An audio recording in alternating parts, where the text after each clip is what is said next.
Halo, selamat datang di CC Jurnal, channel mungil yang masih sepi pengunjung. Buat yang sudah mau mampir ke sini, makasih banyak ya. Semoga kalian sehat dan juga jangan lupa tersenyum hari ini. Oke, langsung saja Sisi akan memulai ceritanya ya.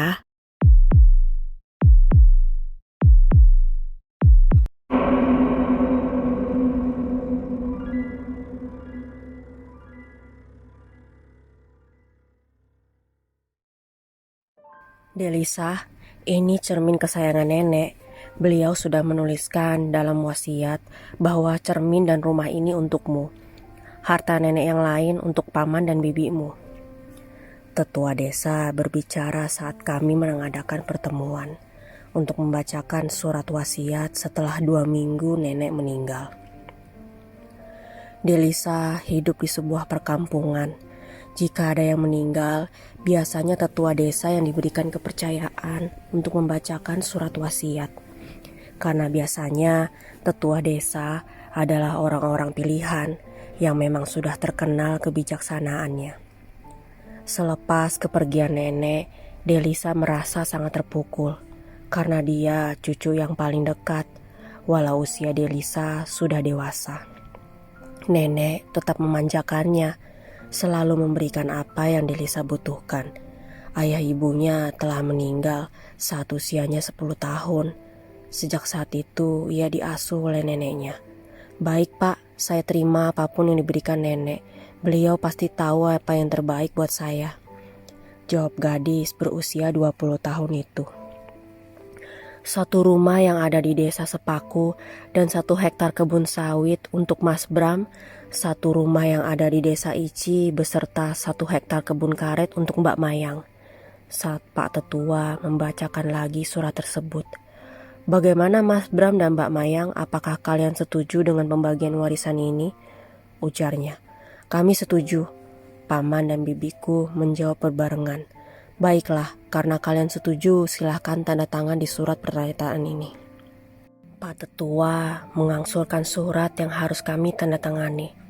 Ternyata nenek sudah mempersiapkan segala sesuatunya sebelum dia meninggal, agar tidak terjadi rebutan harta warisan antara paman dan bibinya.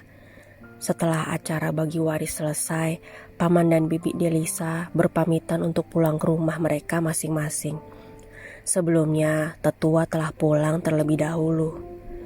Delisa, kami pulang dulu ya. Hati-hati di rumah. Kalau butuh bantuan, kabari saja kami ya, ujar bibinya sembari memeluk Delisa dan mengusap air mata di pipi keponakannya itu. Delisa mengangguk. Jaga diri baik-baik. Paman siap menemanimu jika kau membutuhkan bantuan.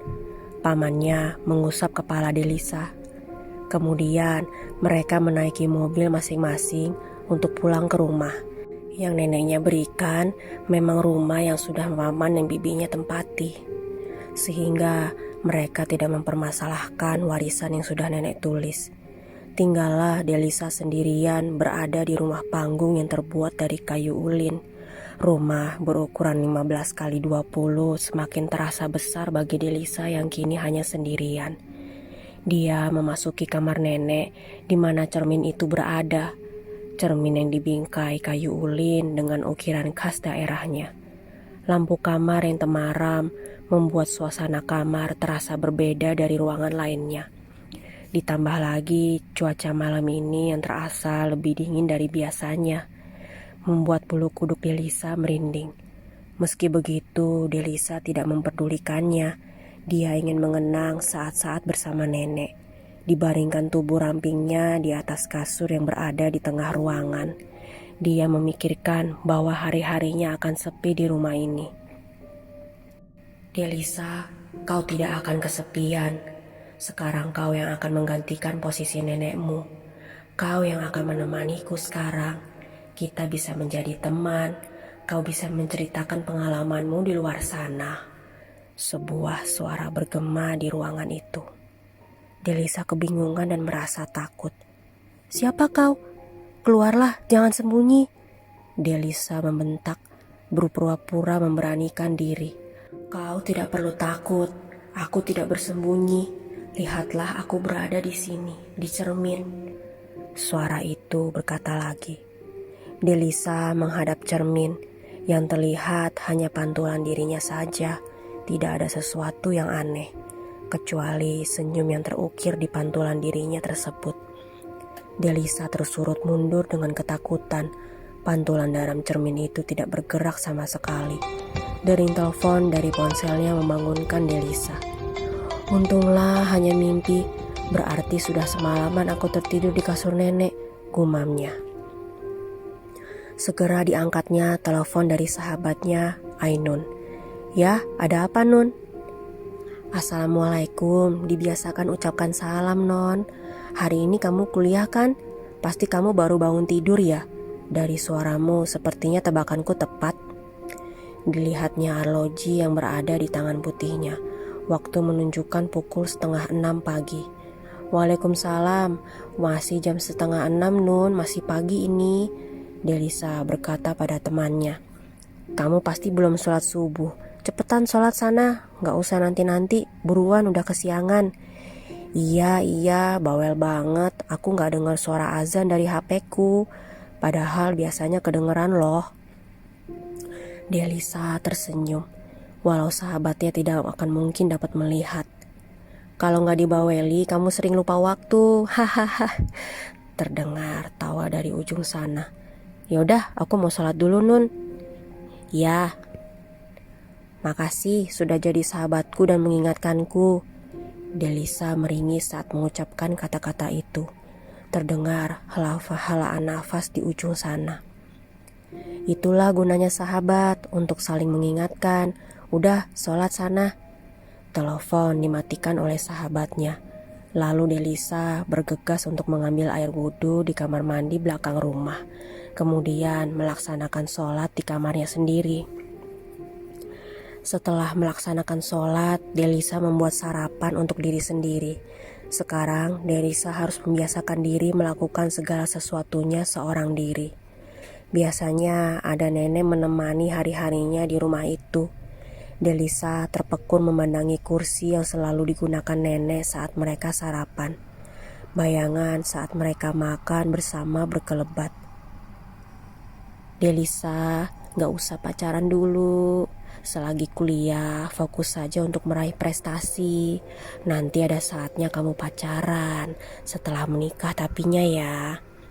Saat itu nenek menasehati Delisa. Delisa mengangguk dan berkata, iya Nek, Delisa mau belajar yang rajin, menghabiskan masa muda dengan berbagai prestasi yang membanggakan untuk nenek. Terima kasih sudah merawat Delisa sampai sekarang ya Nek. Delisa menggenggam tangan neneknya. Perkataan yang diucapkannya itu dibuktikan dengan prestasi yang dia ukir, selalu juara kelas. Saat kuliahnya pun, IPK-nya selalu tinggi dan mendapatkan beasiswa. Semua pencapaiannya itu membuat neneknya bangga dan makin menyayanginya. Walau Delisa sudah tidak memiliki orang tua, dia tidak kekurangan kasih sayang. Sebab itulah dia tidak pernah mencari kasih sayang dari luar. Neneknya telah memberikan apa yang dia butuhkan. Setelah selesai sarapan, Delisa menuju kamar neneknya lagi untuk membuka jendela dan mengambil jam tangannya yang tadi dilepasnya saat hendak berwudu. Dilihatnya cermin yang memiliki tinggi sekitar 1,5 meter dan lebar sekitar 1 meter. Delisa tidak habis pikir mengapa neneknya mewariskan cermin ini. Jika dilihat sekilas hanya cermin besar biasa, bingkainya yang terbuat dari kayu ulin sangatlah awet dan juga berat. Mungkin itu sebabnya tidak dipindah-pindahkan dari dulu hingga sekarang. Dia berdiri di depan cermin itu dan berkata, siapa tahu ini cermin ajaib, jadi nenek mewariskan padaku. Sembari mematut diri di depan cermin melihat penampilannya. Tidak ada yang aneh pada bayangan yang dipantulkan seperti mimpinya tadi malam. Sudahlah Delisa, tadi malam hanya mimpi, tidak perlu terlalu difikirkan. Delisa menepuk pelan kepalanya sendiri. Lalu Delisa berbalik arah menuju pintu keluar kamar sang nenek. Tetapi bayangan dalam cermin itu tidak berubah, tetap menghadap depan. Ada senyum menyeringai yang menatap punggung Delisa. "Nun, aku mau cerita nih," Delisa berkata pada sahabatnya setelah mereka berada di sebuah gazebo kampus. Jam mata kuliah pertama mereka sudah berakhir. "Cerita aja, biasanya kan tinggal cerita. Kok mukamu serius banget sih?" Ainun menanggapi perkataan sahabatnya sambil bercanda. "Serius aku, Nun. Tadi tuh aku mimpi aneh banget. Cermin di kamar nenekku bisa bicara. Terus bayangan yang terpantul gak sama dengan apa yang kulakukan. Untungnya kamu telepon, jadi aku kebangun. Serem banget tahu gak sih?" Delisa berkata pada Ainun. "Itu cuma bunga tidurmu aja. Kebiasaanmu pelor, nempel molor. Pasti kelupaan baca doa. Jadi mimpinya jelek tuh. Kalau mimpi jelek gak usah diceritain sama siapapun, Del. Cukup kamu simpan buat dirimu sendiri." Ainun menenangkan sahabatnya. "Iya sih, aku lupa baca doa. Tadi malam ketiduran pas baring-baring di kamar nenek. Tapi tadi malam tuh memang suasananya beda, gak kayak biasanya tahu." Delisa kembali bercerita. "Mungkin kamu belum terbiasa aja di rumah sendirian. Kan biasanya ada nenekmu, jadi suasananya berasa beda." "Bisa jadi ya, Paman dan Bibi udah pulang ke rumah masing-masing. Jadi sekarang aku bener-bener di rumah sendirian. Nanti temenin aku yuk, ayolah sekali-kali. Nanti tuh pas malam Jumat tahu, serem." "Maaf Del, kayaknya aku belum bisa deh. Ada acara keluarga di rumahku. Kalau malam minggu insya Allah aku bisa. Gimana?" "Ya udahlah, gak apa-apa." "Del, malam Jumat itu sama dengan malam-malam lainnya. Malah hari Jumat itu hari yang mulia loh. Jadi gak perlu takut lah sama cerita-cerita yang beredar." Ainun menepuk pelan pundak sahabatnya. Delisa mengangguk. Meski begitu, ada perasaan yang mengganjal dalam hatinya. Boleh ikutan duduk di sini?" Pras, salah satu teman kuliah satu kelas mereka, berkata. "Bolehlah, kan tempat ini milik bersama." Delisa menyambut perkataan Pras. "Gimana Ainun, tidak keberatan kan?" Pras bertanya pada Ainun. Ainun hanya mengangkat bahu, malas menanggapi perkataan Pras. Pemuda di hadapannya itu terkenal playboy, sangat jarang berinteraksi dengan mereka. Jika sampai dia menghampiri dua gadis tersebut, pasti ada sesuatu yang diinginkannya. "Jadi ada perlu apa?" Ainun bertanya langsung tanpa basa-basi. "Wow, sabar non, gak perlu ngegas gitu. Aku cuma mau berbicara dengan sahabatmu, jangan cepat curiga lah," ucap Pras sembari mengangkat tangan dan tersenyum. Kemudian berbicara pada Delisa. "Del, kita satu kelompok nih bikin makalah. Habis mata kuliah kedua kita kerjaan bareng ya. Kutunggu di perpustakaan." Pras menatap intens mata Delisa saat dia berbicara. Delisa yang ditatap pemuda tampan yang ada di hadapannya itu gelagapan, menjadi salah tingkah. Iya, bisa-bisa nanti ngerjain di rumahku." Delisa tersenyum, tidak fokus menjawab pertanyaan pemuda itu. Ainun menendang kaki Delisa pelan. Maksudku di perpustakaan." Delisa menunduk malu. "Kalau mau ngerjain di rumahmu juga bisa kok. Kita pinjam buku yang dibutuhkan di perpustakaan dulu, nanti kita bawa ke rumahmu." Pras mengusulkan sebuah ide. Kalian mau ngerjain di rumah cuma berdua aja. Yang ketiga setan ada di antara kalian nantinya." Ainun menatap pemuda itu tajam. "Enggak Pras, kita ngerjainnya di perpustakaan aja.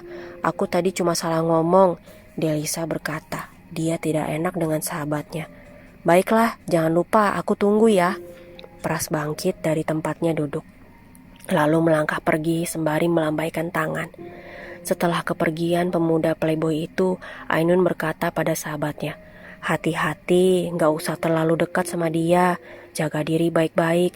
Jangan pernah mencoba membuka hati dengannya. Seperlunya saja kalau memang ada urusan." "Iya Nun, aku ngerti kok. Aku gak pengen kayak Putri. Setelah hamil ditinggalnya gitu aja." Delisa mengangguk. "Masuk yuk, udah jam mata kuliah kedua nih." Ainun mengingatkan pada sahabatnya. Mereka berdua memasuki kelas.